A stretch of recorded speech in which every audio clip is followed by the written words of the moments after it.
కడవరి కాలం అనే మా ఆధ్యాత్మిక కార్యక్రమానికి మిమ్మల్ని అందరినీ ఆహ్వానిస్తున్నాం. శాశ్వతమైన ప్రేమతో మనల్ని ప్రేమిస్తున్నారు యేసు ప్రభు వారు. మన కొరకు ఆయన శిలువ మీద ప్రాణం పెట్టారు. ఆయన నమ్మిన వారు అందరికీ ఉచితంగా రక్షణ ఇస్తున్నారు. ఆ ప్రేమ గల యేసు ప్రభు వారు త్వరలో వస్తున్నారు రెండోసారి లోకానికి. ఆయన నమ్మిన వారందరినీ కూడా పరలోకం తీసుకెళ్తారు.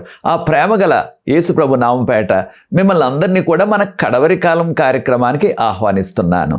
ప్రియ సోదరి సోదరులారా, మనము యుద్ధములు కూడా రెండవ రాకడకు సూచన అనే అంశాన్ని బైబిల్ గ్రంథం నుంచి ధ్యానిస్తున్నాం. ఇది 3వ ఎపిసోడ్. అనేకమైన విషయాలు ఉన్నాయి కనుక వచ్చే కార్యక్రమాల్లో కూడా మరికొన్ని విషయాలు బైబిల్ గ్రంథం నుంచి నేర్చుకోబోతున్నాం. ప్రార్థన చేసుకుని ఈ దిన వాక్యంలో కొనసాగుదాం. ప్రార్థన. పరిశుద్ధ ప్రేమ గల మా తండ్రి, మీకు స్తుతులు స్తోత్రాలు వందనాలు చెల్లిస్తున్నాం. మమ్మల్ని, మా కుటుంబాలని, సంఘాలని మీరు ప్రేమించి యుద్ధములు కూడా రెండవ రాకడకు సూచన అనే అంశాన్ని బైబిల్ గ్రంథం నుంచి నేర్చుకునే కృప మాకు దయచేస్తున్నారు ప్రభువా. ఈ కార్యక్రమాన్ని వీక్షిస్తున్న ప్రతి వ్యక్తిని ఆశీర్వదించండి. ఈ పరిచర్య ముందు కొనసాగడానికి ఎవరైతే సహకరిస్తున్న వారందరూ కూడా ప్రత్యేకంగా దీవించండి. ఈ లోతైన మర్మాలు తెలుసుకోవటానికి పరిశుద్ధాత్మతో మమ్మల్ని నింపండి. పరలోకపు జ్ఞానాన్ని మాకు ప్రసాదించండి. ఇవి నేర్చుకుని మీకు యోగ్యమైన కుమారులుగా, కుమార్తెలుగా మీ యొక్క భరోసాతో మేము జీవించే కృప ఈ కడవరి కాలంలో మాకు అందరికీ అనుగ్రహించమని, మీరే మహిమ ఘనత తెచ్చుకోనమని యేసు ప్రభువు వారి పరిశుద్ధమైన నామమును బట్టి ప్రార్థిస్తున్నాను తండ్రి, ఆమేన్. ప్రియ సోదరి సోదరులారా, యుద్ధములు కూడా రెండవ రాకడకు సూచన. ఇది 3వ ఎపిసోడ్. యేసు ప్రభువు వారు మనకు ఎంతో విపులంగా చెప్పారు యుద్ధములు కూడా రెండవ రాకడకు సూచన అని. ఈ విషయాన్ని మనం మత్తయి సువార్త 24:7 గమనిస్తున్నాం. జనముల మీదకు జనములు, రాజ్యముల మీదకు రాజ్యాలు వస్తాయని చెప్పారు. మన కాలంలో అనేకమైన యుద్ధాలు జరుగుతూనే ఉన్నాయి ఘోరంగా. ఇవన్నీ జరుగుతున్నప్పటికీ దేవుని బిడ్డలుగా మనకున్న భరోసా ఏమిటంటే, ప్రభువుని నమ్ముకున్నట్లయితే మనల్ని, మన కుటుంబాల్ని, మన యొక్క పట్టణాలని ప్రభు ఖచ్చితంగా కాచి కాపాడతారు. మనం ఏ రకమైన యుద్ధాలు చేయవలసిన అవసరత లేదు. కారణం, ప్రభుని నమ్ముకున్న వారిని ఆయన అద్భుత రీతిగా కాచి కాపాడినట్లుగా మనకు బైబిల్ గ్రంథం బోధిస్తుంది. ఇది నాన్న దేవుడు ఏ రీతిగా దేవుని బిడ్డలైన యూదులను, వారి యొక్క నగరమైన యెరూషలేమును ఆశ్చర్యరీతిగా, అద్భుత రీతిగా కాచి కాపాడారో అనే విషయాన్ని మనం నేర్చుకోబోతున్నాం. ఆ దినాల్లో మోయాబీయులు, ఆమోనీయులు, ఏదోమీయులు 3 దేశాలు వారు యెరూషలేమును నాశనం చేయాలని యుద్ధానికి వస్తున్నట్లుగా రాజుగారికి వర్తమానం వచ్చింది. దేని కొరకు వస్తారు యుద్ధానికి?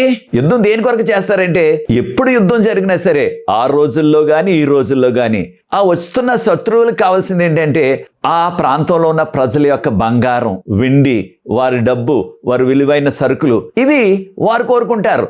కనుక యెరూషలేము నగరం మీద కూడా వారు దండెత్తి వస్తున్నారంటే ఈ శత్రువులందరూ కలిసి, వారికి కావాల్సింది ఏంటంటే అక్కడ ఎంతో బంగారం ఉన్నది. ఆ దినాల్లో దేవుని యొక్క మందిరం, యెహోవా మందిరంలో ఉన్న ఆ 7 సువర్ణ దీపాలు, ఆ 7 సువర్ణ దీపాలకు వాడిన బంగారం 48 కేజీలని బైబిల్ పండితులు చెప్తున్నారు. అనగా 7 దీపాలు ఉన్నాయి, దానికి స్తంభం ఉన్నది, అంతా బంగారమే.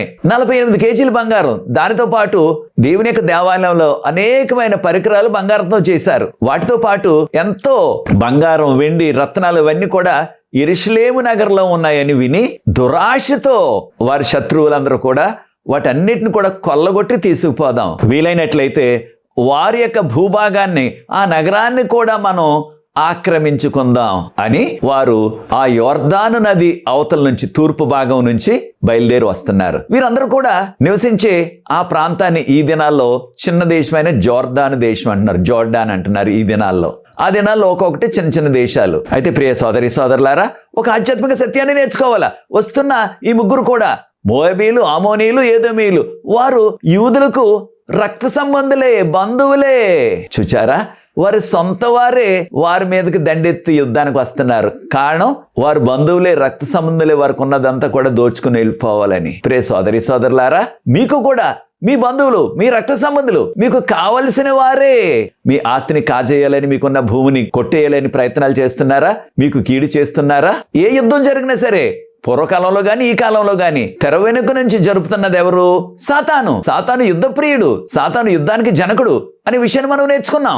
అయితే ఈ యొక్క యుద్ధానికి కారణం అది స్వార్థం, దురాశ. ఇతరులది నాకు కావాలి అనే దురాశ. ప్రియ సోదరి సోదరులారా, మనకు కూడా అలాంటి దురాశ ఉన్నదా?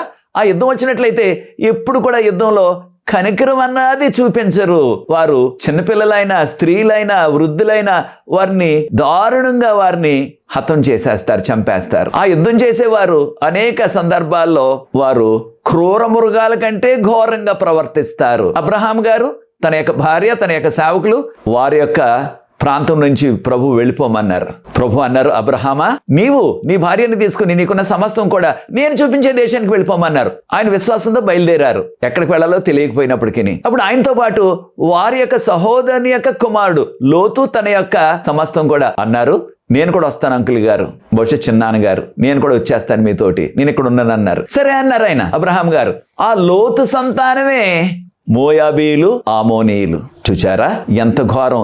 సొంత వారే, రక్త సంబంధులే ఇంత ఘాతుకానికి ఒడికట్టారు. యూదుల్ని నాశనం చేసేయాలని, యెరూషలేము నగరాన్ని నాశనం చేసేయాలని, వారికి ఉన్నదంతా కొల్లగొట్టుకుని తీసుకువెళ్ళిపోవాలని వారు చేసిన ఆ ప్రయత్నం. అయితే ప్రియ సోదరి సోదరులారా, ఈ రోజుల్లో చాలా మంది ఎంతో మోసపూరితంగా కాస్త డబ్బు ఇచ్చి, వారి అవసరతలో, వారికి ఉన్న అనారోగ్యంలో కాస్త డబ్బు ఇచ్చి, వారి సొంత వారికే కొన్ని సందర్భాల్లో కొంతమందికి విద్య ఉండదు కనుక వారి దగ్గర వేలుముద్ర వేయించుకుని తర్వాత వారికున్న ఆ భూమి, ఆ ఇల్లు వారు స్వాధీనం చేసుకున్న సందర్భాలు అనేకమైనవి ఉంటున్నవి. అయితే ప్రియ సోదరి సోదరులారా, ఏదోమీయులు ఎవరు? మోయాబీలు, అమోనీయులు, లోతు సంతానం. ఏదోమీయులు ఎవరు? వారిని సీయరు పర్వతం అన్నారు. సీయరు పర్వత ప్రాంతవాసులు అన్నారు. ఎవరంటే వీరు యాషావు సంతానం. యాషావు, యాకోబు సొంత అన్నాదమ్ములే కదా, వారిద్దరు కవలలు అయినప్పటికీ చూడండి, ఆ ఏదోమీయులు, యాషావు సంతానం ఏదోమీయులు అన్నారు. వారు కూడా ఇక మోయాబీలతో, ఆమోనీయులతో వారు కూడా యూదులకి ఎంతో దగ్గర చుట్టాలు, రక్తసంధులు. వారికి ఉన్నది సమస్తం కూడా వారు కాజేయాలని, తీసుకొని వెళ్ళిపోవాలని ఎంత దురాశ చూడండి. దేవుడు 10 ఆజ్ఞలు రాసిచ్చారు. నిర్గమకాండం 31వ అధ్యాయంలో మనం ఆ విషయాలు చూస్తున్నాం. అయితే ఆయన రాసిన 10 ఆజ్ఞల్లో ఆఖరు ఆజ్ఞ, 10వ ఆజ్ఞలో ప్రభు ఏమన్నారు?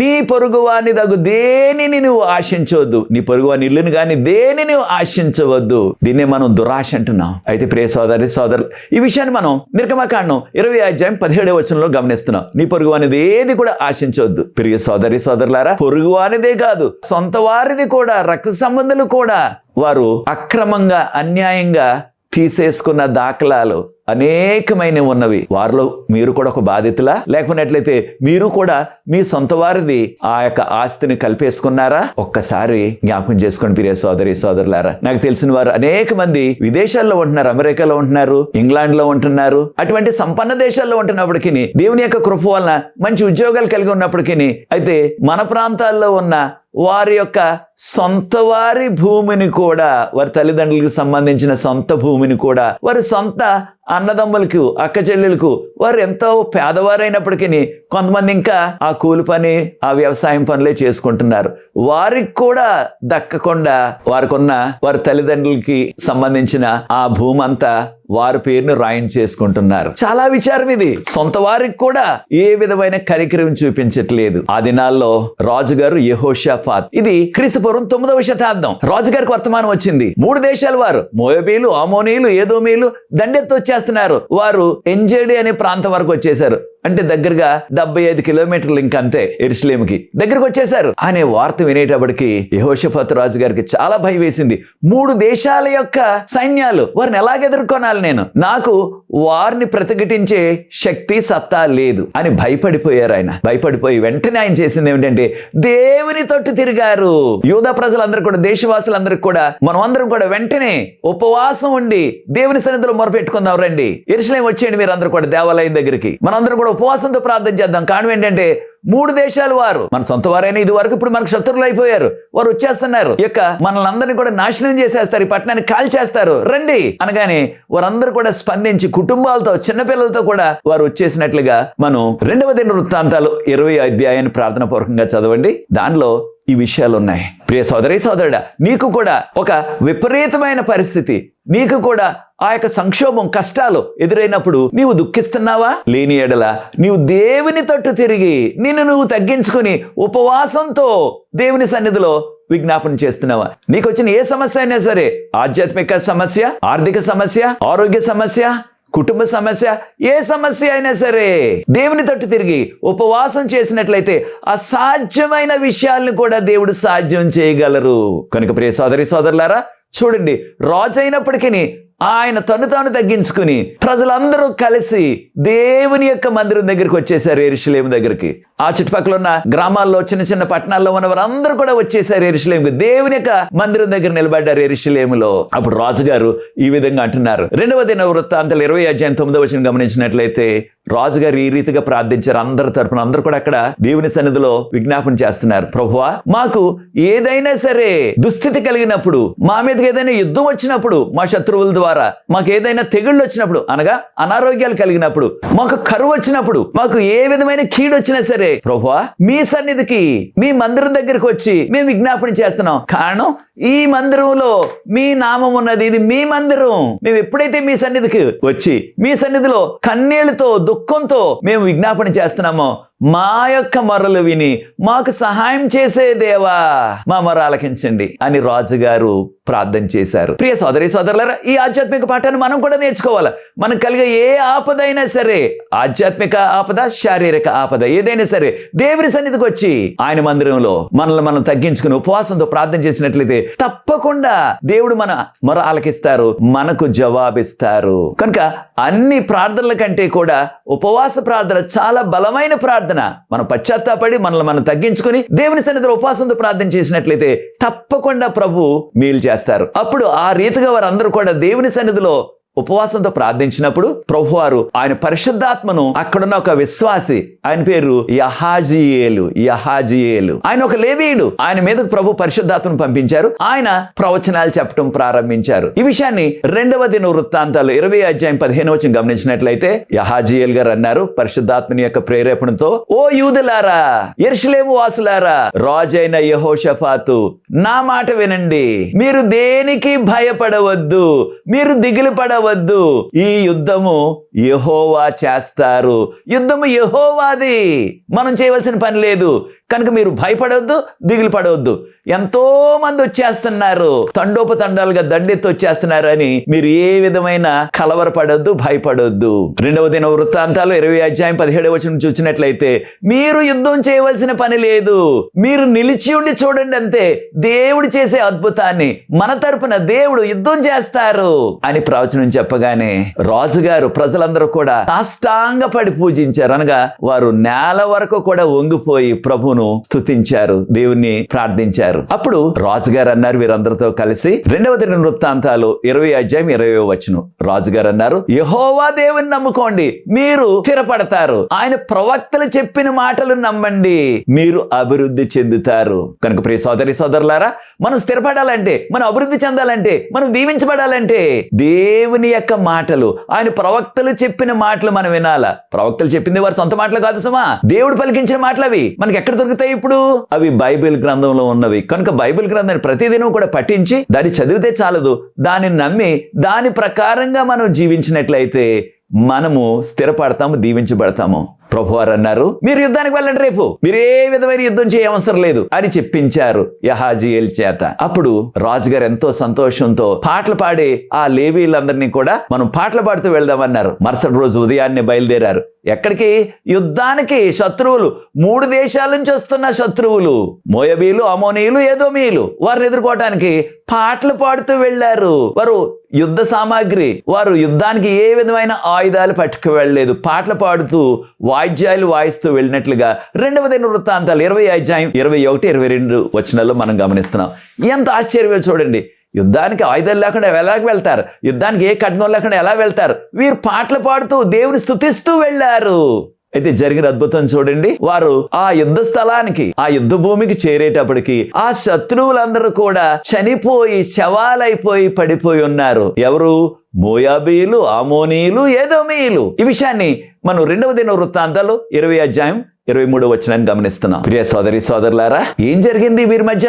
మోయాబీలు, అమోనీయులు వారిద్దరు కూడా అక్కా చెల్లెలు పిల్లలు. వీరిని ఇంగ్లీష్ లో కజిన్స్ అంటున్నాం మేము, పెద్దమ్మ చిన్నమ్మ బిడ్డలు అనమాట. వారిద్దరు కలిసి ఈ యొక్క ఏదోమీయులు, వారిని సియర్ పర్వత ప్రాంతం ప్రజలు అంటున్నారు, వారిని మొట్టి పెట్టేశారు, వారిని చంపేశారు అందరిని కలిసి. వారు ముగ్గురు కలిసి వస్తున్నారు కదా, వీరిలో ఏ విభేదాలు వచ్చాయో మనకు తెలియదు. అయితే వారిని చంపేశారు. వారిని చంపేసిన తర్వాత చూడండి జరిగిన ఆశ్చర్యం. ఈ మోయాబీలు, అమోనీయులు సొంత పెద్దమ్మ చిన్నమ్మ బిడ్డలే వీరందరూ కూడా, వారి సంతతే. వారు ఒకరినొకరు పొడి చేసుకున్నారు. వారు కూడా అందరూ కూడా చనిపోయారు. 2వ దినవృత్తాంతాలు 20 వచనాన్ని గమనించినట్లయితే, రాజైన యెహోషాపాతు తన యొక్క ప్రజలందరూ కూడా ఆ యుద్ధ భూమికి వచ్చేటప్పటికి ఒక్కరు కూడా మిగలకుండా అందరూ కూడా శవాలైపోయారు, అందరూ కూడా చనిపోయారు. మరి ఎవరు చంపేశారు వారిని? ఈ యొక్క యూదులు ఒక చిన్న రాయి కూడా వేయవలసిన పరిస్థితి కలగలేదు. అయితే చూడండి, దేవుడు ఎంత అద్భుతం చేశారు. ప్రభు ముందుగానే వాగ్దానం చేశారు కదా, మీరు యుద్ధం చేయని అవసరం లేదు, మీ తరపున నేను యుద్ధం చేస్తానన్నారు. అదే రీతిగా ఆయనే యుద్ధం చేశారు. యుద్ధం చేయటం అంటే వారిలో వారు ఒకరినొకరు పొడుచుకునేలాగా ఆయన ప్రేరేపించారు. వారిలో ఒకరినొకరు ఆ శత్రువులందరూ కూడా కలిసి వచ్చారు. ఎంతో ఐక్యతతో యుద్ధ భూములు ఒకరినొకరు పొడుచుకుని చనిపోయారు. ఆ చనిపోయి పడిపోయిన వారి దగ్గర ఎంతో బంగారం, వెండి, వారు పెట్టుకున్న ఆ ఆభరణాలు, దాంతో పాటు వారు వస్తున్న వారి ప్రాంతం నుంచి, వారు మోయాబు దేశం నుంచి, అమోను దేశం నుంచి, వారి యొక్క ఏదోము దేశం నుంచి వస్తున్న దారిలో మార్గంలో ఉన్న ఆ గ్రామాలు, పట్టణాల్లో ఉన్న వారందరి దగ్గర ఉన్న ఆ బంగారం, వెండి, రత్నాలు, వజ్రాలు, వైడూర్యాలు, ఏ విలువైనది దొరికితే దానిని కొల్లగొట్టుకుని తీసుకొచ్చేశారు. ఇక్కడ శవాలై పడిపోయారు. చూచారా, వారి దగ్గర బంగారం ఉన్నది, వెండి ఉన్నది, వజ్రాలు, రత్నాలు, ముత్యాలు ఇవన్నీ కూడా ఉన్నవి. కానీ అవేవి కూడా వారికి ఉపయోగం లేకుండా పోయాయి. ప్రియ సోదరి సోదరులారా, ప్రాణం లేకపోయినట్లయితే, ప్రాణం పోయినట్లయితే ఆ బంగారం, వెండి, ఆ రత్నాలు, వజ్రాలు దేనికి ఉపయోగం? వచ్చిన ఈ యొక్క యూదులు ఆ శవాల మీద ఉన్న ఆ బంగారం, వెండి, ఆ వస్తువులన్నీ కూడా, ఆ ఆభరణాలన్నీ కూడా తీసుకున్నారు. వారి దగ్గర వారి సంచుల్లో తెచ్చుకున్న ఆ దోపుడు సొమ్ము అంతా కూడా వీరు తీసేసుకున్నారు. ఈ విషయాన్ని 2వ దినవృత్తాంతాలు 25 వచనం గమనించినట్లయితే,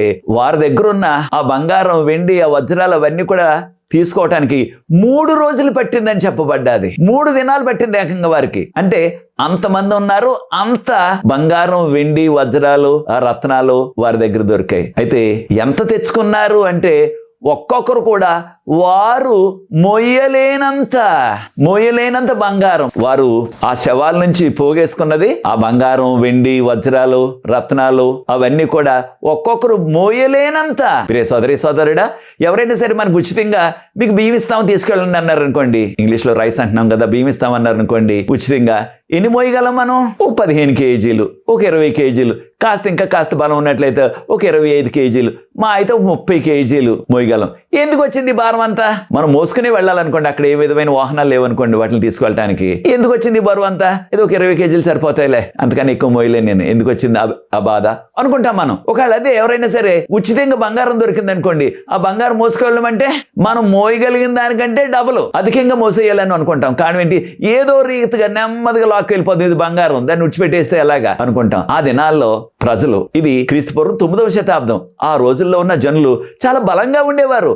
ఒక్కొక్కరు కనీసం మనం ఊహించినట్లయితే కనీసం 100 కేజీల బస్తాన్ని అవలేలుగా మోసేయగలరు. అనగా ఒక్కొక్కరు కూడా మోయలేనంత బంగారం, వెండి, వజ్రాలు, రత్నాలు వారు పోగేసుకుని తెచ్చుకున్నారు. దీనివల్ల చూడండి, దేవుని విశ్వాసంతో బయలుదేరారు. వారు బయలుదేరిన రోజున ఎంతో ఆందోళన. 3 దేశాల వారు వచ్చేస్తున్నారు, మోయాబీలు, అమోనీయులు, ఏదోమీయులు, మనందరూ కూడా చంపేస్తారు, మన యొక్క గ్రామాలని, పట్టణాలని, ఈ యెరూషలేమును కూడా కాల్చేస్తారు అని ఎంతో భయంతో దేవుని సన్నిధిలో దుఃఖించారు, ఉపవాసంతో ఉన్నారు, ఎంతో వారు చింతించారు. కానీ ఇప్పుడు చూడండి ఏమైపోయిందో, వారి దుఃఖాన్ని దేవుడు ఎంతో సంతోషంగా మార్చేసి వారు మోయలేనంత బంగారం, వెండి, వజ్రాలు తెచ్చేసుకున్నారు. చూచారా ఎంత అద్భుతం? యెహోషాపాతు రాజు గారు, యూదులు ఒక్క చిన్న రాయి కూడా విసరవలసిన పని లేకుండా శత్రువులందరూ కూడా హతమైపోయారు. చూచారా, దేవుని నమ్మారు కనుక, ఉపవాసం ఉండి ప్రార్థన చేశారు కనుక, దేవుని తోటి తిరిగారు కనుక, చూచారా దేవుడు ఎంత గొప్ప జయం, వారు నమ్మలేనంత విజయాన్ని ఇచ్చేశారు. ప్రియ సోదరి సోదరుడే, నీ జీవితంలో కూడా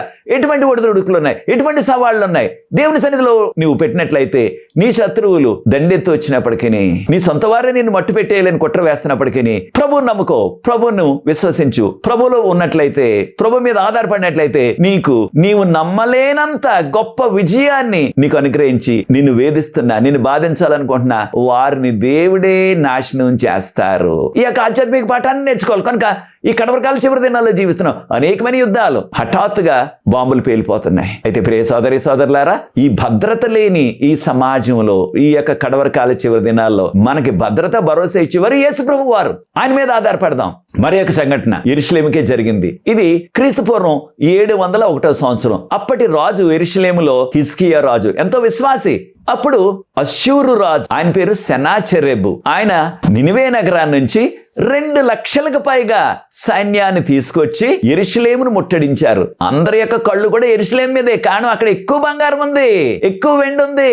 ఆ ఒక్క సువర్ణ దీపస్తంభమే 48 కేజీల బంగారం. కనుక కేజీలు బంగారం అక్కడ పేరుకుపోయింది. దేవుని యొక్క దేవాలయంలో భక్తులు ఇచ్చింది అనేక సంవత్సరాల నుంచి. కనుక దాన్ని అంతా కొల్లగొట్టుకుని వెళ్ళిపోవాల అన్నది శత్రువుల యొక్క పథకం. వారు ఎప్పుడైతే దండెత్తి వచ్చారో వెంటనే యెరూషలేము చుట్టూ కూడా ముట్టడి వేసేశారు. ఈ విషయాలు మనం యెషయా గ్రంథం 36, 37 అధ్యాయాలు ప్రార్థనాపూర్వకంగా చదవండి. ఇదే విషయాన్ని 2వ రాజుల గ్రంథం 18, 19 అధ్యాయాల్లో కూడా మనకి చెప్పబడ్డాది. అయితే ప్రియ సోదరి సోదరులారా, ఎప్పుడైతే ఈ హిజ్కియా రాజు గారికి వర్తమానం వచ్చిందో, శత్రువులు వచ్చారు. అష్షూరు నుంచి సెనాచెరెబు రాజు 2 లక్షలకు పైగా సైన్యంతో వచ్చేశాడు. మన యొక్క యెరూషలేము పట్టణాన్ని ముట్టడించేశారు. ఎవరు కూడా బయటకు వెళ్ళటానికి కానీ లోనికి రావడానికి కానీ అవకాశం లేదు. అనేటప్పటికీ రాజుగారు విశ్వాసి కనుక ఎంతో దుఃఖంతో తన వస్త్రాలు చించుకుని గోని పట్టు కట్టుకుని ఆయన దేవుని సన్నిధికి, దేవుని యొక్క మందిరానికి వెళ్ళిపోయాడు. అయితే ప్రియ సోదరి సోదరులారా, అదే సమయంలో ప్రవక్త అయిన యెషయా గారు కూడా యెరూషలేము నగరంలోనే ఉన్నారు. అప్పుడు రాజుగారు తన యొక్క పనివారిని, సేవకులను యెషయా ప్రవక్త గారి దగ్గరికి పంపించారు. మీరు వెళ్ళి ప్రవక్త గారిని అడగండి, దేవుడు ఏం చెప్తారు మనకి అని తెలుసుకురమ్మని పంపించారు. చూచారా, ఆయన దేవుని మీద ఆధారపడ్డాడు, దేవుని యొక్క ప్రవక్తల మీద ఆధారపడ్డాడు. ఈ విషయాలు యెషయా గ్రంథం 37 అధ్యాయం 14 నుంచి 20 వరకున్న వాక్య భాగంలో మనం గమనిస్తున్నాం. అయితే ప్రియ సోదరి సోదరులారా, ఒక విషయాన్ని మనం గమనించాలా. అదేంటంటే, ఎటువంటి సంక్షోభం వచ్చినప్పటికీ, ఎటువంటి మనకి కష్టం వచ్చినప్పటికీ, మనకి ఆధ్యాత్మిక విషయాలైనా, శారీరక విషయాలైనా, ఆర్థిక విషయాలైనా, ఆరోగ్య విషయాలైనా, ఏ సమస్య వచ్చినప్పటికీ దేవుని సన్నిధిలో మనం విజ్ఞాపన చేయాలా. ఆ సెనాచెరెబు అనే అష్షూరు రాజు యొక్క వార్తాహారుడు, ఆయన వర్తమానికుడు, ఆయన యొక్క ఆఫీసర్ అన్నమాట. ఆయన పేరు రబ్షేక్. ఆయన వచ్చి ఆయనకి హిబ్రూ భాష కూడా నేర్చుకున్నాడు. హిబ్రూ భాష కూడా వచ్చు. యెరూషలేము చుట్టూ కూడా కోట గోడ ఉన్నది. ఈయన బయట ఉండి, లోనికి వెళ్ళడానికి అవకాశం లేదు, బయటే ఉండి కింద ఆ గోడ మీద అనేక మంది ప్రజలు గమనిస్తున్నారు ఏం జరగబోతుంది అని. అందరికి కూడా చాలా భయంగా ఉన్నది. కాను పెద్ద సైన్యం, 2 లక్షలకు పైగా సైన్యం. ఆ యొక్క రాజుగారి యొక్క ఆఫీసర్లు, రాజుగారి యొక్క అధికారులు, వారు గోడ మీదకి వచ్చారు, ఆ కోట గోడ మీదకి. కింద నుంచి ఆయన మాటలు చెప్తున్నాడు రబ్షేక్ అని. ఆయన, ఇది మా రాజుగారి యొక్క వర్తమానం, మా రాజుగారు అయిన సెనాచెరెబు యొక్క వర్తమానం. మీరు మీ దేవుడైన యెహోవాను నమ్ముకున్నట్లయితే మీకు ఏ రీతిగా కూడా ఆయన సహాయం చేయలేడు. మీ దేవుడు ఏ రీతిగా కూడా మిమ్మల్ని, ఈ యెరూషలేము నగరాన్ని కాపాడలేడు. కారణం, మీ యొక్క దేవుడు, మీరు అనుకుంటున్నారు మిమ్మల్ని కాపాడేస్తాడేమో అనుకుంటున్నారు. మీ రాజుగారు హిజ్కియా రాజు అనొచ్చు మీతోటి, మన దేవుడు మనల్ని కాపాడతాడు, మీరు భయపడొద్దని మీకు నచ్చ చెప్తాడేమో. మీరు నమ్మొద్దు, మోసపోవద్దు. మా రాజు చేతి నుంచి ఎవ్వరు కూడా మిమ్మల్ని కాపాడలేరు, మీ దేవుడు కూడా కాపాడలేడు అని దేవుని కూడా దూషించాడు ఆయన. ఈ విషయాలు మనం యెషయా గ్రంథం 36 అధ్యాయం 15వ వచనంలో, యెషయా గ్రంథం 36 అధ్యాయం 20వ వచనాన్ని గమనించండి. ఈ చుట్టుపక్కల ఉన్న అనేక దేశాలు వారి దేవుళ్ళు, దేవతలు వారిని, వారి నగరాల్ని కాపాడలేకపోయాయి. మా రాజైన సెనాచెరెబు చేతిలో నుంచి ఏ దేవుడు, ఏ దేవత కూడా వారి ప్రజల్ని, వారి యొక్క నగరాల్ని కాపాడలేకపోయారు. మీ యెహోవా దేవుడు ఏ రీతిగా కాపాడగలడు? అది జరగని పని. మీరు నమ్మొద్దు, మోసపోవద్దు, మాకు లోబడిపోండి, మాకు లొంగిపోండి అని గట్టిగా అరుస్తూ చెప్పాడు హిబ్రూ భాషలోనే. చూడండి, దేవుడు తన ప్రవక్త అయిన యెషయా ప్రవక్తకి వర్తమానం ఇచ్చారు ప్రభువారు. యెషయా గ్రంథం 37 అధ్యాయం 33 నుంచి 35 వరకున్న వాక్య భాగం. యెషయా గ్రంథం 37 అధ్యాయం 33 నుంచి 35 వరకున్న వాక్య భాగం గమనించినట్లయితే ప్రభువారు అన్నారు, యెషయా భయపడొద్దని చెప్పు రాజైన హిజ్కియాకి, అష్షూరు రాజైన సెనాచెరెబు గాని ఏ కీడు మీకు చెయ్యలేరు, నేను మిమ్మల్ని కాపాడతాను. నా నగరం ఇది యెరూషలేము నగరం, నేను కాపాడతాను ఈ నగరాన్ని. మీరు యుద్ధం చేయవలసిన పని లేదు, ధైర్యంగా ఉండండి. ఎవరు కూడా రాజు గాని సైన్యం గాని ఈ నగరంలో యెరూషలేములో అడుగు పెట్టలేరు, ఈ నగరానికి ఏ కీడు చెయ్యలేరు. ఆ రాజు ఎలా వచ్చాడో అలాగా వెంటనే పారిపోతాడని చెప్పండి అని ప్రభు వర్తమానం చెప్పించారు యెషయా ప్రవక్త చేత. యెషయా ప్రవక్త ఈ విషయాలు చెప్పారు. అప్పుడు రాజు హిజ్కియా రాజు గారు ఎంతో తగ్గించుకుని గోనెపట్టు కట్టుకొని దేవుని సన్నిధిలో దుఃఖించి ప్రార్థించాడు. దేవుడు వెంటనే ఆయనకి ఆ ప్రార్థనకు జవాబిచ్చారు. అప్పుడు ఆ రాత్రి వేళ దేవుడు తన యొక్క దూతని పంపించారు. ఆ దూత వచ్చి ఇక అష్షూరు సైన్యంలో ఉన్న వారిని 185,000 మందిని ఆ రాత్రి హతం చేసేశారు. 185,000 మందిని చూచారా ప్రియ సోదరి సోదరులారా? ఒక్క దేవదూతే. వారందరూ కూడా యవనస్తులు. సైన్యం అంటే ఇప్పుడు కూడా 20 నుంచి 30 సంవత్సరాల వయసే ఉంటుంది. ఆ మధ్యకాలంలోనే ఉంటారు యవనస్తులు. చక్కగా భోజనం చేసుకుని ఎంతో చక్కగా జోకులు చేసుకుంటూ ఎంతో సంతోషంగా వారు నిద్రపోయారు. కారణం హిజ్కియా రాజు సైన్యం చాలా చిన్నది. వారు బలం ముందు, ఇంతమంది సైన్యం ముందు వారు ఏ రీతిగా కూడా వీరికి పోల్చలేము. అయితే అంత హాయిగా సంతోషంగా నిద్రపోయిన వారు చనిపోయారు, పీనుగులైపోయారు ఉదయానికి. యెషయా గ్రంథం 37వ అధ్యాయం 36వ వచనంలో ఈ విషయాన్ని గమనిస్తున్నాం. దేవుని యొక్క దూత 180,000 మందిని మట్టు పెట్టేశారు. ఉదయాన్ని లేచేటప్పటికి ఎక్కడ చూసినప్పటికీ నీ శవాలే. ఆ యొక్క అష్షూరు సైన్యం ఉన్న ఆ ప్రాంతంలో యెరూషలేము బయట అనమాట. ఇది యెరూషలేము యొక్క వెలుపల ఈ యొక్క సంఘటన జరిగింది. అది చూచిన సెనాచెరేబు రాజు భయపడిపోయి ఇక మిగిలిన కొద్ది సైన్యంతో తను దారిలో దోచుకొచ్చిన ఆ బంగారం, వెండి, వజ్రాలు, ముత్యాలు, రత్నాలు అన్నిటిని కూడా అక్కడ విడిచిపెట్టేసి 2 లక్షల మంది వచ్చారు. అనేకమైన వేల గుర్రాలు ఉన్నాయి. వాటి అన్నిటిని కూడా అక్కడ విడిచిపెట్టేసి ఇక కొద్ది మందే బ్రతికారు సైనికులు. వారిని తీసుకొని పారిపోయాడు ఏకంగా. మరి 2 లక్షలకు పైగా ఉన్న వారికి రోజు కూడా ఆహారం కావాలి కదా 3 పూట్ల. కనుక అనేకమైన వారు ఎంతో ఆహార ధాన్యాల్ని, వంట సామాగ్రి అన్ని కూడా తెచ్చుకున్నారు. వారు ఆయుధాలు కూడా ఉన్నాయి ఈ 2 లక్షల మందికి. దానిలో 180,000 మంది చనిపోయారు. కనుక వారి ఆయుధాలు, వారి యొక్క వస్తువులు, వారికి ఉన్న బంగారు, వారు దోచుకు తెచ్చుకున్న, కొల్లగొట్టి తెచ్చుకున్న ఆ యొక్క వెండి, బంగారం, వజ్రాలు, వైడూర్యాలు అన్నీ కూడా విడిచిపెట్టేసి, వారి యొక్క వంట పాత్రలన్నీ విడిచిపెట్టేసి, వారి ఆహార ధాన్యాలన్నీ విడిచిపెట్టేసి వారు పారిపోయారు ఏకంగా. చూచారా? దేవుడు చెప్పిన రీతిగా నేను యుద్ధం చేస్తాను మీ తరపున, మీరు భయపడొద్దు, శత్రువులు ఎవరు కూడా మీకు ఏ కీడు చేయలేరని భరోసా ఇచ్చారు యెషయా ప్రవక్త ద్వారా. అదే జరిగింది అక్షరాల. దేనివల్ల? రాజుగారు, ప్రజలు కూడా తమ్ము తగ్గించుకుని ఎంతో దేవుని సన్నిధిలో విలపించారు కనుక విశ్వాసంతో దేవుడు వారు నమ్మలేనంత విజయం, కలలో కూడా నమ్మలేనంత విజయాన్ని దేవుడు ఇచ్చేశారు. ఉదయాన్ని లేచేటప్పటికి అందరు కూడా శత్రువులు చనిపోయి ఉన్నారు. ఆ యొక్క చనిపోయిన వారి దగ్గర ఉన్న వెండి, బంగారం, ఆ వజ్రాలు, వైడూర్యాలు, వారు తెచ్చుకున్న ఆ సమస్త ఆయుధాలు, వాటన్నిటిని కూడా వీరు పోగు వేసుకున్నారు. చూచారా దేవుని బిడ్డలారా? దేవుని నమ్ముకున్న ప్రజల్ని, వారి యొక్క నగరాన్ని కూడా దేవుడు యెరూషలేమును ఏ రీతిగా కాచి కాపాడారో యుద్ధంలో కూడా మనల్ని కూడా ఇక్కడ వరకు చివరి దినాల్లో దేవుడు అటువంటి యుద్ధం వచ్చినా, ఉగ్రవాదం వచ్చినా మనల్ని కాపాడే దేవుడు యేసయ్య. కనుక హెబ్రీయులకు రాసిన పత్రిక 13వ అధ్యాయం 5వ వచనం మనం గమనించినట్లయితే, నేను ఎన్నడూ మిమ్మల్ని విడువను ఎడబాయనని దేవుని యొక్క వాగ్దానం. అదే రీతిగా దేవుని నమ్ముకున్న వారికి వ్యతిరేకంగా ఏ ఆయుధాన్ని ఎవరు ప్రయోగించాలన్నప్పటికీ, ఏ ఆయుధం కూడా మనకు వ్యతిరేకంగా ఎత్తబడిన ఏ ఆయుధం కూడా ఏ కీడు చేయలేదు. దానికి విజయం రాదు ఆయుధానికి.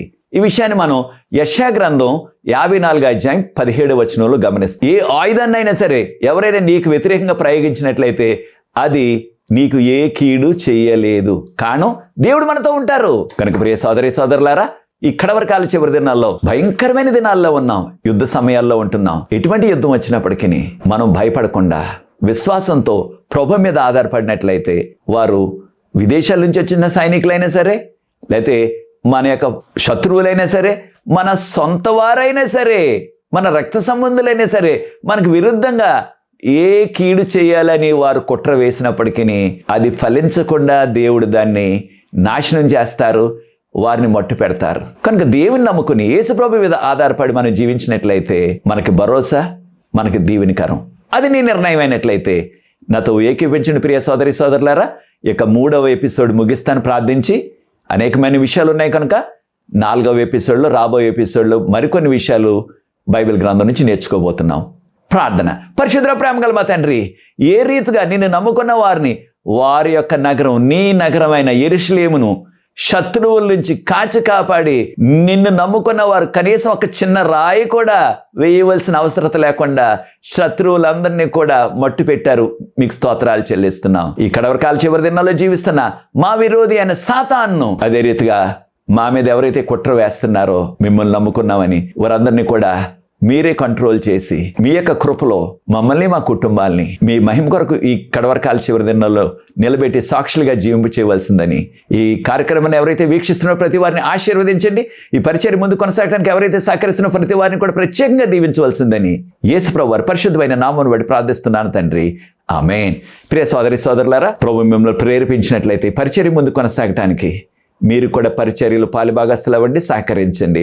తెర మీద వచ్చే నెంబర్కు నన్ను సంప్రదించండి. మనకు ప్రార్థనా బృందం ఉన్నది. ప్రతి సాయంత్రం కూడా విజ్ఞాపన ప్రార్థన చేస్తున్నాం. అనేకమైన జవాబులు ప్రవహిస్తున్నారు. ఈ అవకాశాన్ని మీరు కూడా సద్వినియోగం చేసుకోండి. ప్రభు మిమ్మల్ని దీవించుగాక. వచ్చే ఎపిసోడ్లో మరికొన్ని విషయాలు బైబిల్ గ్రంథం నుంచి నేర్చుకుందాం. God bless you.